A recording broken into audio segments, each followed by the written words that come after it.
Friends, வாங்க இன்றைக்கி garlic break செய்யலாம். நம்ம இதுக்கு தேவையான பொருட்கள் வந்து 4: ரொட்டி, பூண்டு, பட்டர், உப்பு, இவ்வளோ தான் ஜாமான். வாங்க இப்போ பார்க்கலாம் அப்படின்னு. ஓகே, நம்ம இப்போ வந்து கார்லிக் பிரெட் செய்ய போகிறோம். நம்ம நான் வந்து பிரெட்டை வந்து வெட்டிச்சிட்டேன். இது ஒன்றும் இல்லை, நீங்கள் லாங் பிரெட் கூட வாங்கலாம், இல்லை சாசேஜ் பன் கூட நீங்கள் வாங்கிக்கலாம். அந்த லாங்கோட நீங்கள் சும்மா பீசஸ் அந்த மாதிரி வெட்டிச்சுங்க, ஸ்லைஸ் தான். ஓகே, கார்லிக் ரெடி பண்ணியாச்சு. கார்லிக் வந்து கொந்தியாச்சு. ஸோ சால்ட் கொஞ்சம் போட்டுக்கிறேன். Salt and butter 1/2 table spoon போட்டுக்கலாம். ஸோ கார்லிக்கும் பட்டரோடு மிக்ஸ் பண்ணோம்.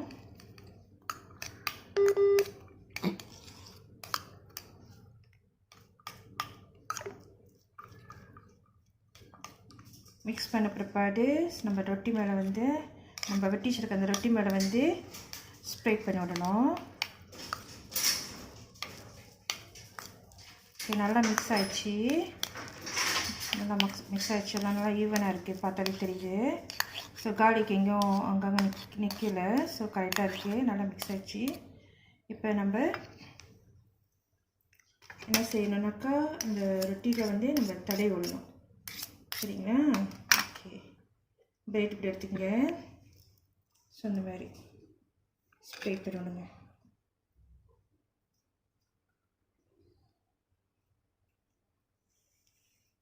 இது நீங்கள் சமைக்கிறதுக்கு தோசைக்கல்லை கூட யூஸ் பண்ணலாம். தோசைக்கல்லுனா நீங்கள் இந்த மாதிரி கவுத்து போட்டிங்கனாக்கா இது மேலே வந்து இதெல்லாம் வந்துடும். இந்த பூண்டு இருக்குல்ல, கடிக்கு.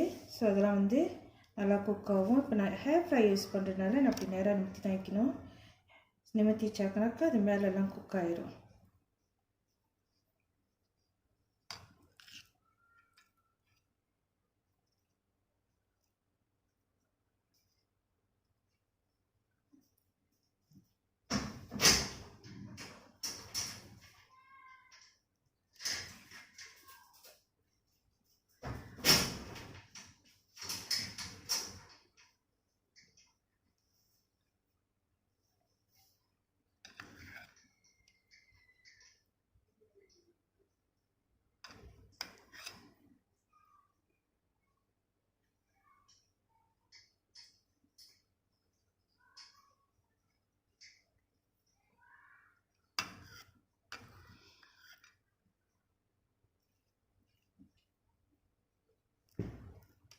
ஓகே, நல்லா நான் பூசிட்டேன்.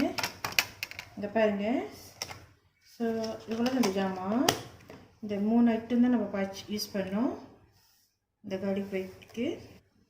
ஓகே, எல்லாம் பூசியாச்சு. இப்போ வந்து நான் ஹேர் ஃப்ரை ஆன் பண்ணிட்டேன்.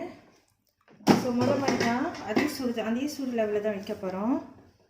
பாருங்க, எல்லாம் பிரெட்டும் அந்த மாதிரி அடுக்கி வச்சிடணும் உங்களுக்கு. ஸோ 180 டிகிரியில் வச்சு ஒரு 5 மினிட்ஸ் வச்சிங்கனாக்கா இதெல்லாம் வந்துடும். ஓகே, நம்மளுடைய கார்லிக் பிரெட் ரெடி ஆயிடுச்சு. பார்த்தீங்களா, நல்லா கலர்ஃபுல்லாக இருக்கே, நல்லா கிறிஸ்பியாக இருக்கும். ஓகே ஃப்ரெண்ட்ஸ், நம்மளோட கார்லிக் பிரெட் வந்து ரெடி ஆயிடுச்சு, நல்லா குக் ஆயிடுச்சு. ஸோ பாருங்களேன், இந்த கலர் வந்து நல்லா ஒரு கோல்ட் கலரில் இருக்குது. ஓகே, இதை வந்து பாருங்கள், நம்ம வெட்டுறப்ப நல்லா கிறிஸ்பியாக இருக்கும். ஸோ சத்தம் கேட்குதுங்களா? ஸோ நல்லா கிறிஸ்பியாக இருக்குது. ஸோ இது வந்து நல்லா ஹெல்த்தியான சாப்பாடு. ஸோ இது வந்து நீங்கள் பிரேக்ஃபாஸ்ட்டாக எடுக்கலாம், இல்லை டீ பிரேக் கூட நீங்கள் எடுக்கலாம். சரிங்களா? ஸோ இதோட நம்மளோட சமையல் முடிஞ்சிச்சு. இதோட நம்ம நெக்ஸ்ட் ரெசிபியில் பார்ப்போம். ஓகே, நல்லா ட்ரை பண்ணி பாருங்கள் வீட்டில் இந்த சமையலை. Enjoy your cooking. பாய்.